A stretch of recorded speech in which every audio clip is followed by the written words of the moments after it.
was 15 years old, I had a very important person in my life come to me and say, who's your hero? And I said, I don't know, I got to think about that. Give me a couple of weeks. I come back 2 weeks later. This person comes up and says, who's your hero? I said, I thought about it. You know who it is? I said, it's me in 10 years.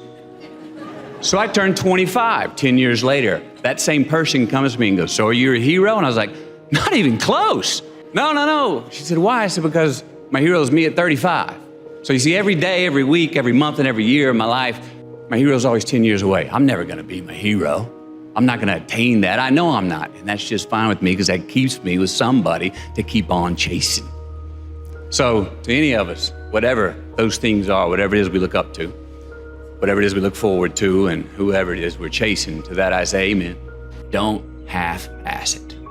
Well, that never goes out of style, does it? I mean, think about it. If you're going to do something, if you've chosen to do something, whatever it is, easy, hard, if you give it your all and you don't half-ass it, win, lose, draw, get what you want, don't get what you want, whatever the outcome is, if you don't half-ass it, at least you're not going to have to wonder, oh, would the outcome have been different? What if I did give it my all?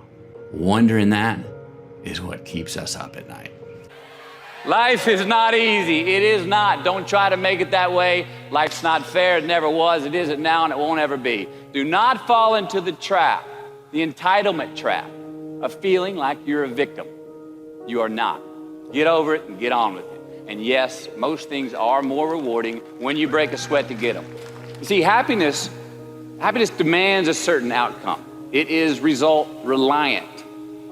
And I say, if happiness is what you're after, then you're going to be let down frequently, and you're going to be unhappy much of your time. Joy is not a choice.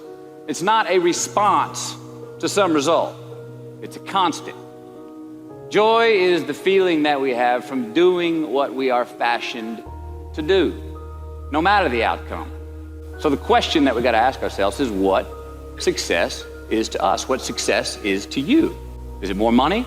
That's fine. I got nothing against money. Maybe it's a healthy family. Maybe it's a happy marriage. Maybe it's to help others, to be famous, to be spiritually sound, to leave the world a little bit better place than you found it. Continue to ask yourself that question. Now, your answer may change over time, and that's fine.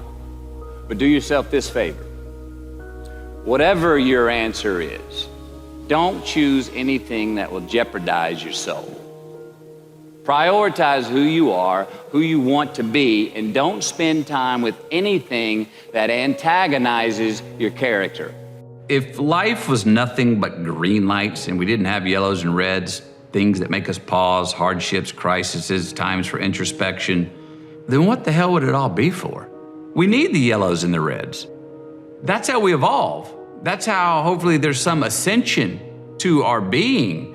That's how we give some credit to time and growing older. If we were the same person today that we were 20 years ago, then what are we really doing in this life? What's it really all about? What's it really matter to show where we failed? If anything, I would say to my 15-year-old self, go fail more. If anything, I would say to you, go fail more. Forget them. Those people on the sideline that are saying the thumbs down or calling you something or being snarky, they're on the sidelines for a reason. We're all destined to have to do the thing that we fear the most anyway, at some point. So give your obstacles credit, and you will, one, find the courage to overcome them, or you will, two, see more clearly that they're not really worth prevailing over. So be brave, have courage, and when you do, you get stronger. You get more aware. You get more respectful of yourself and that which you fear. Didn't you want to be a lawyer at one point? Was that part of your path? That's what I thought I was going to do in life. Then I remember my dad one day saying, he was in the oil business and it all went under in '82. And right around that time, he was like, I may need you to be a lawyer to take care of me. Anyway, I went to University of Texas, was headed towards, I wanted to be a criminal defense lawyer. And then it was around the beginning of my junior year where I just wasn't sleeping well with the idea of graduate, go 4 more years, law degree, get out at 28, make an imprint in society, and you're already 30. Right. I didn't want to miss my 20s really trying to practice whatever it was I wanted to do, and switched my path, went to film school. I think we get caught up so often in short-term gains and short-term return, choices that give us short-term return on our own investment, us. And we're not making choices that are that are going to buy us delayed gratification, not only longer in this life, but after we're gone for our kids and our grandkids and our great-great-grandkids. It's all a process, is what I'm hearing from that, how I'm choosing to take that line. It's all a process. Enjoy the process. You do not ever get there. That's the point. That keeps it a game, because if you got there, the game's over. I find that most of the times our obsession with what is wrong just ends up breeding more wrong, more failure. The easiest way to dissect success is through gratitude, giving thanks for that which we do have, for what is working, appreciating the simple things we sometimes take for granted. We give thanks for these things, and that gratitude reciprocates, creating more to be thankful for. It's really simple, and it works. Now, I'm not saying be in denial of your failures. No, we can learn from them too, but only if we look at them constructively, as a means to reveal what we are good at, what we can get better at, what we do succeed at. I need some resistance. Yes. You know, and look, and I think there's very healthy ways to create resistance in our lives when we are on so-called easy street. Yeah. That maybe we're not challenging ourselves in the right way. You know, that we need to create resistance to overcome it, to feel most alive.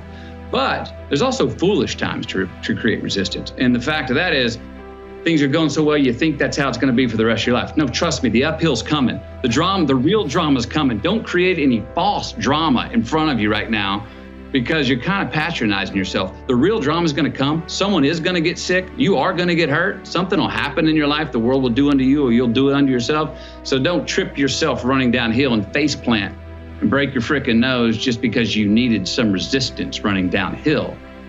Unbelievable. All right, it's my least favorite word. I think we should wipe it out of the dictionary. Why? What's so unbelievable about tragedy, about triumph, about people that raise us up or let us down? It happens every single day. We shouldn't think that the most beautiful sunset or the greatest play or the greatest love of our life or the greatest moment of euphoria is unbelievable. Believe it. It's happening right in front of you, in you. We shouldn't feel like the greatest tragedy of death or earthquakes or natural disasters or loss is unbelievable. It's part of life too. Believe it. We see it happen every day. Awesome, horrible, incredible. I believe those. But unbelievable? Nah, it just happened. Believe it.